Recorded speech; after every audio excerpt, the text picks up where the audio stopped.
Hey everyone, RogueGold here, and today we're back to talk about the Division Heartland. This is the upcoming Division Universe spin-off title in the works by Red Storm Entertainment, aka my most anticipated upcoming game title. Alright, that last point is unimportant, but what is important is this video. The Division Heartland's PC closed beta began back in June, and since its conclusion, we've yet to hear from the development team about what the next steps for the game are. And so, in this downtime, I figured it would be worthwhile to put this video together, going over absolutely everything we know about the title post-closed beta, from the story setup, game style, systems, progression, mechanics, monetization, the release timeline. When I say everything, I mean everything. And it's all been compiled from official sources. The closed beta had an attached NDA, so no content or information from that test was released online, meaning this video's information is everything I've gathered from the game's website, trailers, developer comments. It's as thorough as I could make it. And there will be chapters down below for each different section, so feel free to skip around. So if that sounds good and you want to know what to expect from the Division Heartland, then you're in the right place. And if you want to stay in the loop with everything Heartland leading up to and after its release, then consider clicking that subscribe button, as my coverage will be diving as deep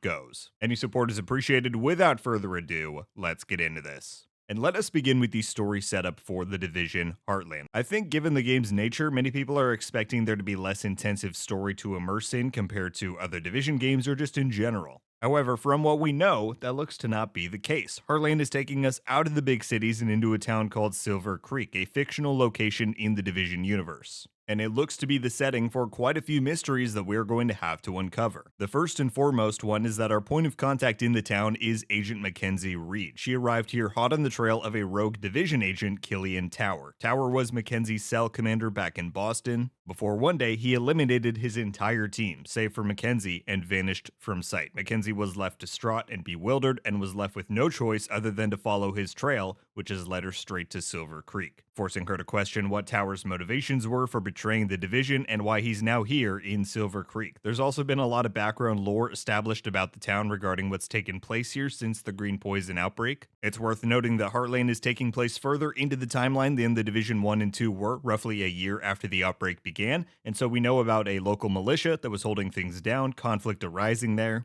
as well as a seed storage complex located in Silver Creek that seems to be of particular interest, given that a Division team was dispatched to guard it when the world fell apart, and to our knowledge, they're still guarding it in present day. That's what's been released about Heartland's story so far, but we're sure to learn more leading up to the release, and of course, once the game launches, we can fully dive into these mysteries ourselves. Moving on, let's now talk about the game at a top level. What kind of game is the Division Heartland? Well, I will let Ubisoft detail it for you. This is the game's official logline. The Division Heartland is a free-to-play, PvEvP-focused survival action shooter set in the mysterious rural town of Silver Creek. Explore and complete missions by day, take on dynamically moving contamination, enemy factions, and player squads by night. So, in other words, as we'll get to very shortly, Heartland is an extraction shooter, or as Ubisoft puts it, a survival shooter. And this is in stark contrast to the Division 1 and 2, which are famously both RPG-rooted looter shooters. If you ever played the original Division game, more specifically its highly popular survival mode, Heartland is without question the spiritual successor to that. The developers say as much in the game's trailer, stating, "I really think we've created something that the original survival players will recognize while also innovating with open world operations and dynamic contamination." Now, the latter part of that might not make too much sense yet, but now that we've got that established with the genre of game that Heartland is in, let's get into the detail about exactly how this evolves the original survival experience and what kinds of elements are being incorporated into its PvEvP core. If you're unfamiliar, extraction shooters typically center around high-risk, high-reward gameplay, pitting players against AI enemies as well as other players, all with the threat of if you die, you lose all of the gear on your character. Heartland is doing all of these things, however, it also introduces some twists to the concept that I think give it a more inviting premise to players who might not want such a hardcore experience. For starters, yes, if you die while you're out on a mission in Silver Creek, you lose all items equipped and in your inventory.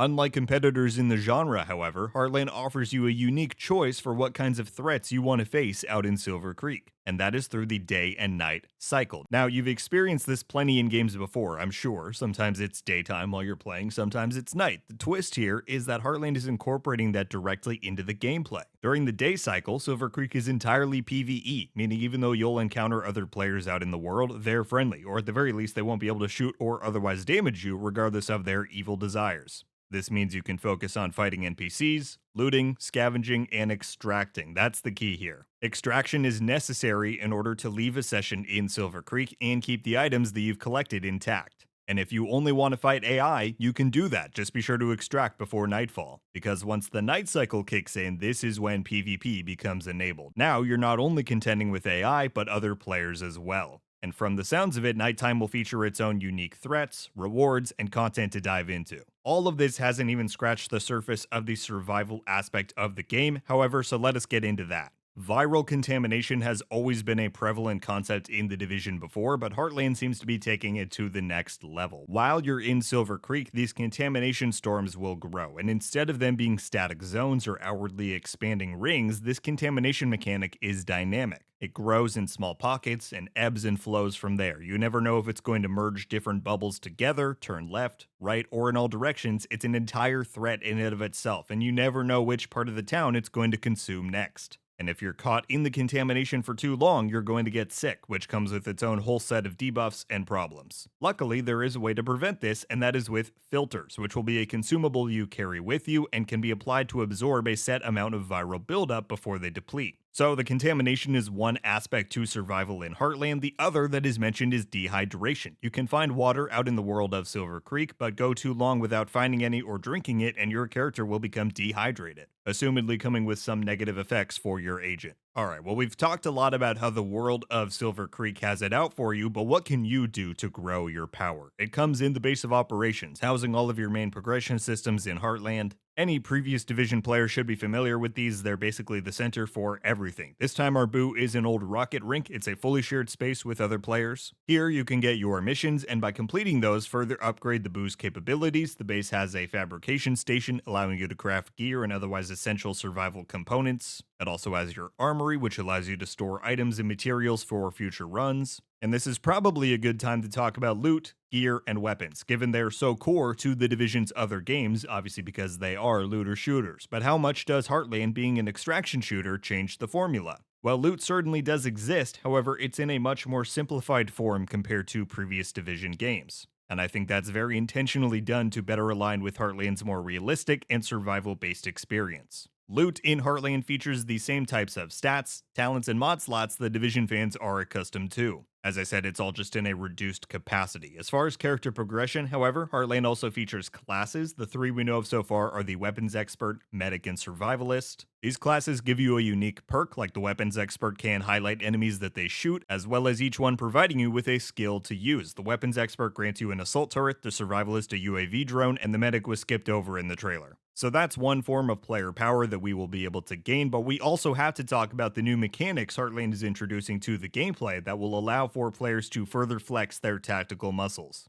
Firstly, you can now crouch in Heartland. This is something entirely new for the Division, and it will be interesting to see how much, if any, of a stealth element that introduces it's at least hinted at in the trailer. Because of this, you can also now slide, which is an awesome new movement mechanic, and I'm very excited to see how that plays out in gameplay. And lastly, we're getting an all-new weapon type for the Division in the form of melee weapons. In the gameplay, you can see pickaxes, crowbars, hatchets, so they're probably going to get quite creative with what's available in that slot. That is about all of the major progression, gameplay, and mechanic-based things to cover, so let us quickly go over monetization. Heartland is a free-to-play game, which is significant for the Division overall, as the first two games were paid titles. Not much has been said on monetization, at least from what I could find. The trailer does give us a glimpse at a prize counter where you can redeem all sorts of cosmetic rewards, and it does hint at something called link chapters, and it wouldn't shock me if that turned out to be something similar to a battle pass. Being a free-to-play title comes with an expectation of monetization. It basically has to be present in order for the game to make any money. That's the entire premise of being free-to-play. Personally, I don't have any issues with in-game monetization so long as it remains non-gameplay affecting. In other words, if all you're selling is outfits and skins and stuff that has no impact on the gameplay, I'm fine with it. Some will be more skeptical in this regard until we get confirmation, and I totally understand that, but between the Division 2's very non-predatory monetization structure, at least compared to similar games, and given the integrity I think Red Storm as a studio has, I have confidence that Heartland's monetization will be kept in check, but for now, we await further details there.